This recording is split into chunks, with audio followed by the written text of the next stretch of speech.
بسم الله والصلاة والسلام على رسول الله. مساء الخير عليكم، ان شاء الله تكونوا بخير وصحتكم لاباس. مرحبا بكم معايا دائما في فيديو جديد في قناتكم كويزين لاجيغواز. حبيتي ديري بيتزا بنينه في هذا رمضان، تجي خفيفه طريه قطنيه وزاكيه وبزاف بزاف بنينه تفرح العائله تاعك. ما عليك غير تبقاي في الفيديو وتبعينا حتى الاخير بهاد الوصفه الرائعه تاع البيتزا اللي تجي بزاف بزاف خفيفه وقطنيه، والمذاق تاعها اكثر من رائعه، روعه الروعات. ما نطولش عليكم الهضره، تابعوا معايا مباشره طريقه التحضير. ما تنساوش برك ديروا لنا جيم على الفيديو، الله يرضى عليكم. راح ناخذوا ان ريسيبيون نحطوا فيه زوج كيسان حليب يكونوا دافيين. الحليب لازم يكون دافي ماشي سخون بزاف. حطيت عليهم ملعقه كبيره ونص تاع خميره الخبز وملعقه كبيره تاع السكر. راح نخلطهم هكا بالملعقه جيدا حتى يتجانسوا ونحس بلي هذيك الخميره بدات تذوب لي شويه، ونخلوها تتفاعل لمده 10 دقائق. من بعد اتيك راح نضيف لها كاس غير ربع تاع الزيت العاديه، والكاس اللي نكيلو به الحليب هو اللي نكيلو به الزيت. وبيان سور ما ننساوش نديرو الملح اللي هي ملعقه صغيره تكون معمره تاع الملح. راح نخلط هذه المكونات جيدا مع بعض ونبدا ندير الفارينه تاعي ونطم الخليط تاعي بالفارينه حتى نتحصلوا على عجينه طريه. شوفوا هنا دائما نقول لكم كميه الفارينه، ما نحبش نقول لكم بالتحديد لانه كاين الناس تقولي لهم 300 غرام يديروا 300 غرام، وهنا الفارينه سا ديبون على حساب كاين فارينه اللي تشرب، كاين فارينه اللي ما تشربش. دونك نديرو ونطموا العجينه حتى نحصلوا على عجينه طريه. نغطوها بفيلم اليمونتير ونزيدوا بطرشونه ونخلوها في مكان دافئ حتى يتضاعف الحجم تاعها. ننتقلوا مباشره باش نحضروا لاصوص طوماط تاعنا ولا لاصوص تاع البيتزا. درت كميه من الزيت، ومن الاحسن نديروا زيت زيتون باش تعطي لكم بنه لهاد لاصوص طوماط. درت كميه من الطوماطيش نقيتها كاع نحيت لها الزريعه. زدت 3 ولا 4 سنين تاع الثوم قطعتهم، مغرفه كبيره تاع طماطم المصبره وشويه فلفل عكري ووريقات تاع زعتره والملح. بيان سور تحبوا ديروا فلفل كحل تقدروا ديروا. راح نخلط كامل هاد الطوماطيش نخليها حتى طيب لي كامل، ما نديرهاش الماء، خليها هي تطلق الماء تاعها. بعد ما طيب كيما راكم تشوفوا راح نميكسيها بالبرا تاع ميكسور باش تولي لنا القوام تاعها ليس وحريريه، ويعني ما تقعدناش هكاك شلخات وحبات يعني مراسن تاع طوماطيش كبار. نميكسيو طوماطيش تاعنا عفوا ونحوها نخلوها بالطرف. نروحوا مباشره ننتقلوا للعجينه تاعنا. هنا كيما راكم تشوفوا العجينه تاعنا خمرت جيدا. نشوفوا الحجم تاعها الله يبارك ما شاء الله كيفاش تضاعف. راح نحولها بيان سور الغطاء، وراح نحاولوا انه نديروا لها فارينه من الفوق لاخاطش العجينه تكون طريه وتتلصق لكم. نحولها الهواء اللي فيها، يعني نحاولوا انه نفرغوها كامل الهواء اللي تشكل فيها كي كانت تخمر، ونحطوها على سطح العمل باش نبدا نقسم العجينه تاعي الكريات صغيره اللي راح نخدم بهم هاد البيتزا. هنا نديروا كريات صغيره، قطعوهم عينكم هي ميزانكم، ديروهم بهذا الحجم الصغار.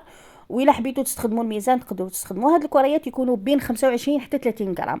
راح نديروا الفارينه على سطح العمل كيما قلت لكم، ديروا الفارينه لانه العجينه تاعنا تكون طريه باش ما تلصقناش، ونحاولوا نفتحوها بهذا الشكل، يعني الحجم تاعها تجي هكذا. راح نديروا البيتزا تاعنا بهذا الحجم. ما شاء الله يعني الحجم تاعها مناسب، ما راهيش ميني وما راهيش كبيره، يعني كل واحد ياكل وحده ولا زوج الله يبارك تشبعوا.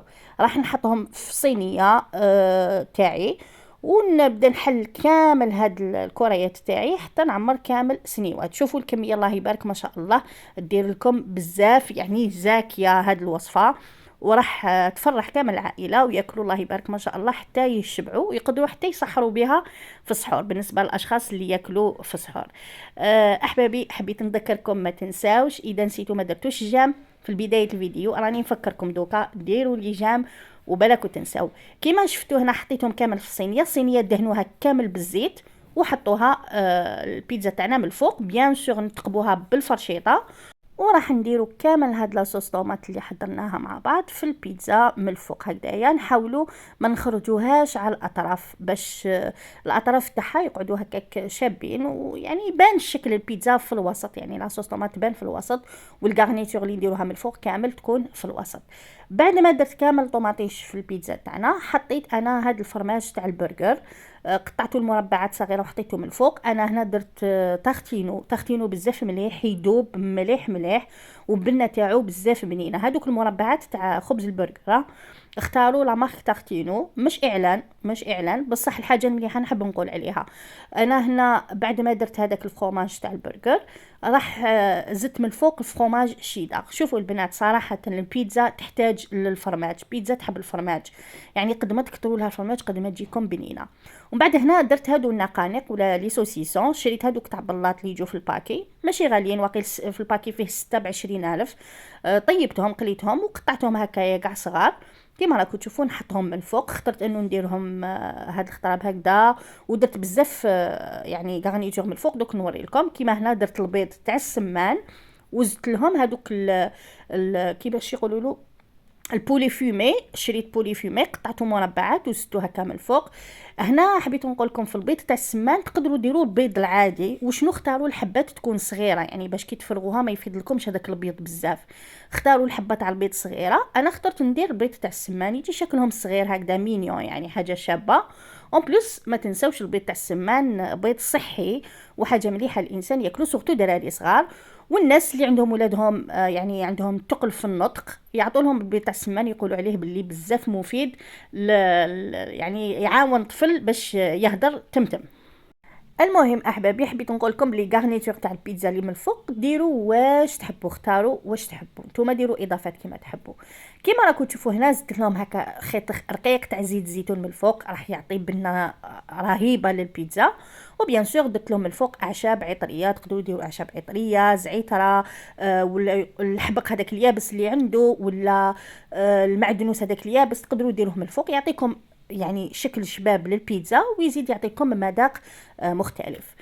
وبيان سور حطينا البيتزا تاعنا طابت، وفي الاخير كيما راكم تشوفوا هذا هو الشكل النهائي تاع البيتزا تاعنا. شوفوا شكلها جا بزاف شباب وبزاف يشهي، وشوفوا الطراوه والخفه، شوفوا كي تقسموها خفيفه يعني تبان لكم صراحه بلي هاد البيتزا طريه وخفيفه.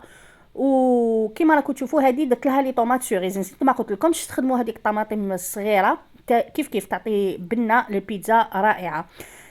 المهم احبابي كانت هذه الوصفه تاعنا تاع اليوم، نتمنى انه تكون عجبتكم وان شاء الله تجربوها وقولوا لي رايكم. بيان سور دائما نحب نقرا التعليقات تاعكم وراءكم في الوصفات، لانه نحب اذا عجبتكم الوصفه نتشجع انه ندير لكم وصفات واحده اخرى. واذا لقيت زعما هكا كاش فكره ولا كاش نصيحه ولا كاش، انا راح ناخذها بعين الاعتبار. يعني في الاخير نقول لكم شكرا على التعليقات الايجابيه اللي راهي توصلني صراحه، والله حاجه نفتخر بها، يعني نفتخر بالناس يتبعوني يعني ويشاركوني الوصفات يعني ويديروهم ويجربوهم. هاد الحاجه تفرحني بزاف. نقول لكم في الاخير شكرا على حسن المتابعه، ونتلاقاو في فيديو اخر باذن الله. مع السلامه.